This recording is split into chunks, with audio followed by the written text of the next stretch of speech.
Hello everyone, good morning. कल हमने sex determination in mammals ख़त्म कर लिया था। नेक्स्ट टॉपिक में जो इम्पॉर्टेंट है सेक्स डिटर्मिनेशन का वो है ड्रोसोफिला का सेक्स डिटर्मिनेशन। ड्रोसोफिला का सेक्स डिटर्मिनेशन थोड़ा अलग है और ये हम लोग एनसीईआरटी में भी पढ़ चुके हैं। थोड़ा बहुत ड्रोसोफिला ह्यूमंस और हनी भी तीनों का ही हम लोग एनसीईआरटी के इंटर में पढ़ चुके हैं पहले ही, लेकिन थोड़ा सा और एक्सप्लेन मैं इसमें करूँगी आपको। लगभग चीज़ वही है, रिवीजन ही हो रहा है आपका, लेकिन जो लोग ये भूल गए हैं उनका एक तरह से रिवीजन भी होगा। तो चलिए स्टार्ट करते हैं सेक्स डिटर्मिनेशन इन ड्रोसोफिला। अच्छा, ड्रोसोफिला जो होता है वो एक्सपेरिमेंटल मॉडल होता है क्योंकि बहुत ही सिंपल ऑर्गेनिज्म है, इसमें बहुत कम क्रोमोसोम्स पाए जाते हैं तो उसकी स्टडी ईजी होती है। उसके अलावा ये बहुत जल्दी इसकी मेटिंग करने की जो एबिलिटी है वो भी काफ़ी तेज़ होती है, तो जनरेशन टू जनरेशन हमें वेट नहीं करना पड़ता, तुरंत इसकी मेटिंग से ऑफस्प्रिंग प्रोड्यूस हो जाते हैं। लाइफ साइकिल इसकी छोटी होती है, इसीलिए इसको हम एक्सपेरिमेंटल मॉडल की तरह यूज़ करते हैं। ठीक है, कोई भी एक्सपेरिमेंट करते हैं तो उसमें एक्सपेरिमेंटल मॉडल की तरह इसको यूज़ करते हैं। ड्रोसोफिला के बारे में एक चीज़ और ये है कि ऑर्थोपोडा का मेंबर है, फ्रूट फ्लाई के नाम से भी इसको जाना जाता है। ठीक है, और जेनेटिक्स में जितनी भी स्टडी हुई है वो अधिकतर ड्रोसोफिला पे ही हुई है। ठीक है, तो जेनेटिक्स का एक तरह से इसको experimental model, main experimental model ये जेनेटिक्स का ही है। तो sex determination in Drosophila depends on number of x chromosome and number of autosome. अब ड्रोसोफिला में क्या होता है, सेक्स डिटर्मिनेशन वाई क्रोमोसोम पे डिपेंड नहीं करता, जैसा कि हमने कल देखा था ह्यूमंस में या मैमल्स के केस में। ड्रोसोफिला का सेक्स डिटर्मिनेशन डिपेंड करता है कि उसमें कितने एक्स क्रोमोसोम हैं और कितने ऑटोसोम्स हैं, ये आपको दिया रहेगा। ठीक है, एक्स क्रोमोसोम से ही मतलब होता है, वाई क्रोमोसोम का कोई रोल नहीं है, तो ये पॉइंट आपको याद रखना है। अब सेक्स डिटर्मिनेशन इन ड्रोसोफिला के लिए एक थ्योरी दी गई है जिसको हम कहते हैं genic balance theory. Genic balance theory में क्या है भी मैं आपको बताऊंगी, उससे पहले एक दो चीज़ और देख लेते हैं। ड्रोसोफिला में नॉर्मली 8 क्रोमोसोम्स होते हैं। नॉर्मली ड्रोसोफिला में 8 क्रोमोसोम्स होते हैं जिसमें 3 पेयर्स ऑफ ऑटोसोम्स और 1 पेयर ऑफ सेक्स क्रोमोसोम होते हैं। नॉर्मल कंडीशन की बात मैं कह रही हूँ। ठीक है, 3 पेयर ऑफ ऑटोसोम्स में जो एक पेयर होता है वो एक तरह से उसका बहुत ज़्यादा रोल नहीं होता, उसमें बहुत कम जीन्स या ना के बराबर जीन्स पाए जाते हैं, तो 2 पेयर ऑटोसोम्स के ही ज़्यादातर कंसीडर किए जाते हैं और एक पेयर सेक्स क्रोमोसोम का होता है। ठीक है, और ड्रोसोफिला में भी कैसे होता है, एक्स वाई जो होता है वो फीमेल होता है और एक्स एक्स फीमेल होता है, एक्स वाई मेल होता है, जैसा हमने ह्यूमंस के केस में देखा था। लेकिन वाई क्रोमोसोम का सेक्स डिटर्मिनेशन में कोई रोल नहीं होता, जैसा कि हम पहले भी बता चुके हैं। ठीक है, इसमें इसका सेक्स डिटर्मिनेशन जो होता है मेनली एक्स क्रोमोसोम के कितने नंबर हैं और ऑटोसोम्स कितने हैं उस पर डिपेंड करता है। ठीक है, तो ये कुछ पॉइंट्स हैं, इसको याद करना होगा आप लोगों को, सिंपल है। ठीक है, इसके बाद देखते हैं कि किस तरीके से जीनिक बैलेंस थ्योरी क्या होती है और किस तरीके से सेक्स का डिटर्मिनेशन होता है ड्रोसोफिला में, इसके बेसिस पे।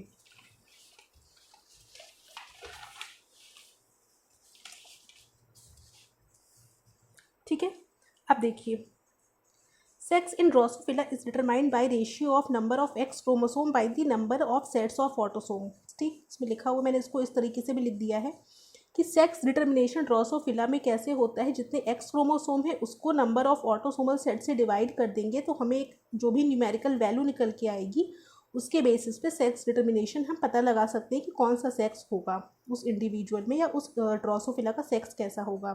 टोटल एक्स क्रोमोसोम काउंट करेंगे, ऑटोसोम्स काउंट करेंगे, रेशियो निकाल लेंगे, उस रेशियो के बेसिस पे जो न्यूमेरिकल वैल्यू आएगी उसी के बेसिस पे हम बता सकते हैं कि क्या होगा उसका सेक्स।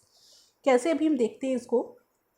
तो सेक्स डिटर्मिनेशन में होता क्या है, वही चीज़ लिखी हुई है इसमें। इसको जीनिक बैलेंस थ्योरी क्यों कहते हैं, क्योंकि जो एक्स क्रोमोसोम पे जीन्स हैं वो फीमेलनेस के लिए रिस्पॉन्सिबल होते हैं और जो ऑटोसोमल पे कुछ जीन्स होते हैं वो मेलनेस के लिए रिस्पॉन्सिबल होते हैं। तो एक्स क्रोमोसोम पे जितने जीन हैं और नंबर ऑफ ऑटोसोम्स पे जितने जीन हैं उसमें एक बैलेंस एक बनता है, तभी मेल और फीमेल का डिटर्मिनेशन होता है, मतलब एक बैलेंस जैसा उसमें लेकर के चलते हैं, तो इसीलिए इसको जीनिक बैलेंस कहते हैं। और कोई इसका स्पेशल पर्पस नहीं है कि जीनिक बैलेंस क्यों कहते हैं, क्योंकि जीन जो एक्स क्रोमोसोम पे है फीमेलनेस को प्रमोट करने वाले और ऑटोसोम पे जो मेलनेस को प्रमोट करने वाले हैं उनके बैलेंस के बेसिस पे ही सेक्स का डिटर्मिनेशन होता है, इसीलिए इसको genic balance theory of sex determination कहते हैं। तो genic balance of theory of sex determination क्यों कहते हैं उसका रीज़न यहाँ लिखा हुआ है, ये लिखा हुआ है। ठीक है, अब देखिए, नंबर ऑफ एक्स क्रोमोसोम मैंने यहाँ दिखाए हुए हैं, ऑटोसोम्स के सेट दिखाए हुए हैं, रेशियो निकाला हुआ है, उसके बेसिस पे सेक्स का बताया गया है कि कौन सा सेक्स होगा।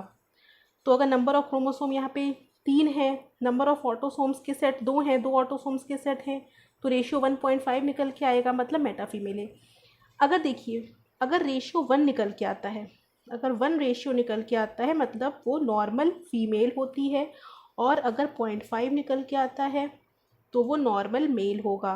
0.5 से कम आएगा तो मेटा मेल, और 1 से ज़्यादा आएगा तो क्या हो जाएगा, मेटा फीमेल। मेटा फीमेल मतलब सुपर फीमेल भी इसको कह सकते हैं, कुछ ज़्यादा ही जिसमें फीमेलनेस की प्रॉपर्टीज़ आ गई हों। 1 से ज़्यादा सुपर फीमेल, ठीक है, और 1.5 से कम सुपर मेल, सुपर मेल, ठीक है, सुपरमैन टाइप का आप इस तरह से याद कर सकते हैं। और इनके 1 और 0.5 के बीच में जितने भी रेशियो आपके आ जाएँ, पॉइंट्स आ जाएँ, वो सारे इंटरसेक्स आते हैं। इंटरसेक्स मतलब जिसमें मेल फीमेल दोनों के ही कैरेक्टर आपको देखने में मिलेंगे।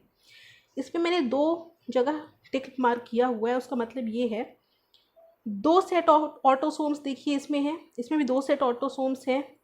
2 क्रोमोसोम इसमें एक्स वाले होंगे और इसमें एक क्रोमोसोम एक्स है, मतलब दूसरा क्रोमोसोम इसमें वाई होगा। तो टोटल कितने हो गए, 1 2 3 4 5 6, 1 2 3 4 5 6। तो ये हमारी नॉर्मल कंडीशन में यही होता है, क्योंकि मैंने एक पेयर आपको बताया कि उस पर जीन नहीं होते, उसको कंसीडर ही नहीं किया जाता है। तो नॉर्मल कंडीशन यही दोनों है, बाकी सारी एब नॉर्मल कंडीशन है, लेकिन उसके सेक्स भी मैंने आपको बता दिए कि उस कंडीशन में भी सेक्स कैसे निकल के आएगा अगर एब नॉर्मल कंडीशन होती है। नॉर्मल कंडीशन तो यही 2 हैं जिसमें नॉर्मल हमारी मेल और फीमेल का रेशियो निकल के आया हुआ है। अब देखिए, तो रेशियो के बेसिस पे बता दिया। अब कुछ जीन्स होते हैं जो मेलनेस और फीमेलनेस के लिए रिस्पॉन्सिबल होते हैं, उनके भी बारे में आपको बता दूँ। एक इम्पॉर्टेंट जीन है SXL जीन, ठीक है, यही स्विच करता है कि फीमेल बनेगा कि मेल बनेगा, ठीक। There is a sex switch gene term as sex lethal is located on the X chromosome. अगर ये एक्टिव हो जाएगा, एक्स क्रोमोसोम है मतलब अगर ये एक्टिव होगा तो क्या बनेगा, आप खुद ही सोचिए, एक्स क्रोमोसोम है और एक्स क्रोमोसोम पे SXL जीन है, अगर वो एक्टिव होगा तो फीमेल बनेगी। यही लिखा हुआ है, फीमेल डेवलपमेंट होगा अगर ये जीन ऑन स्टेट में होगा, और अगर ऑफ स्टेट में होगा तो मेल का डेवलपमेंट होगा, ठीक है। तो फीमेलनेस के डेवलपमेंट के लिए एक्स क्रोमोसोम पे जीन तो होते ही हैं, लेकिन मेल के डेवलपमेंट के लिए कहाँ पे जीन होंगे, ऑटोसोम्स पे। कोई वाई क्रोमोसोम नहीं याद करेगा, याद लिख के नहीं आएगा।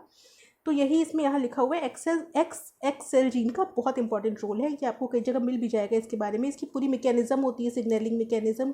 SXL जीन होता है, ट्रा जीन होता है, DSX जीन होता है, मतलब अलग अलग टाइप के जीन होते हैं, ठीक है। तो उसके बेसिस पे सेक्स का डिटर्मिनेशन होता है, पूरी उसकी सिग्नलिंग है। लेकिन मेनली जो है ये आपको ये याद रखना है, जीनिक बैलेंस थ्योरी, ठीक। जीनिक बैलेंस थ्योरी इतना है। उसके बाद देखिए, activation of SXL gene, ratio of x chromosome upon ratio of autosomes. अब एक्टिवेशन कैसे होता है, वो यही डिटरमाइन करता है कि इसका रेशियो क्या है। अगर रेशियो एक्स क्रोमोसोम का ज़्यादा है तभी SXL जीन एक्टिव होगा, क्योंकि XXL जीन एक्स क्रोमोसोम पे ही पाया जा रहा है। तो रेशियो अगर एक्स क्रोमोसोम का ज़्यादा होगा ऑटोसोम्स के कंपैरिजन में, तो SXL जीन एक्टिव होगा और फीमेल बनाएगा। और अगर ये एक्टिव नहीं होगा, मतलब ऑटोसोम ज़्यादा एक्टिव, ज़्यादा ऑटोसोम की जीन ज़्यादा एक्टिव है, एक्स क्रोमोसोम ना के बराबर है, तो उस टाइम पे मेलनेस प्रमोट हो जाएगा। अब देखिए, मैंने आपको यहाँ होमवर्क दिया हुआ है, इसमें आपको ऑटोसोम्स का नंबर भी दिया हुआ है और एक्स क्रोमोसोम का नंबर भी दिया हुआ है। तो आपको निकालना है रेशियो क्या आ रहा है और क्या इंडिविजुअल्स होंगे, मेल फीमेल इंटरसेक्स, मेटा में मतलब सुपरमैन सुपर फीमेल, क्या होगा, ठीक है। ये आपको लिखना है, ये होमवर्क, और आप मुझे करके दिखाना है, ठीक है। जहाँ तक हो सके अगर आप लोग मुझे इसी वीडियो के नीचे इसका रिप्लाई करेंगे तो मुझे ज़्यादा अच्छा लगेगा और मुझे समझ में भी ज़्यादा आएगा, ठीक है। इसको रेशियो आप निकाल के पहले इसके बगल में रेशियो निकालेंगे कि कितने एक्स हैं, कितने ऑटोसोम हैं, सबके लिए इस तरह से अलग अलग चार्ट बनाएंगे और तब उसमें मुझे आकर लिखेंगे कि क्या सेक्स बनेगा। ये एग्जाम में क्वेश्चन आता है, ठीक है। तो इसको देख लीजिएगा। कल हम सेक्स डिटर्मिनेशन हनी बी को डिस्कस करेंगे। उसके बाद छोटे छोटे टॉपिक्स हैं, sex linked inheritance, sex limited और सेक्स इन्फ्लुएंस ट्रेट। ये एक ही दिन में आपका खत्म हो जाएगा, मतलब 2 क्लासेस में आपकी ये यूनिट खत्म होने वाली, मीन्स इस वीक में ये यूनिट खत्म हो जाएगी, ठीक है। और ये सबसे बड़ी यूनिट थी जो खत्म हो गई, तो आगे की यूनिट जल्दी जल्दी खत्म हो जाएंगी। ये आपको आई थिंक समझ में आ गया होगा। कुछ नहीं है इसमें, रेशियो के बेसिस पे सेक्स का डिटर्मिनेशन होता है और रेशियो क्या होता है, ऑटोसोम और सेक्स क्रोमोसोम का रेशियो निकाला जाता है इसमें, ठीक है। तो ये आप देख लीजिएगा। आज के इतना ही रखते हैं और इसको जितना मैंने नोट्स दिए हैं उतना ही सफिशिएंट है। इसमें आज आप लोगों को अलग से कुछ नहीं आपको लिखने के लिए मैं बोल रही हूँ, ठीक है। तो जितना लिखा है उतना आप लोग लिख के ये क्वेश्चन सॉल्व कर लीजिएगा, तो ये आपका खत्म हो जाएगा, ठीक है। Thank you.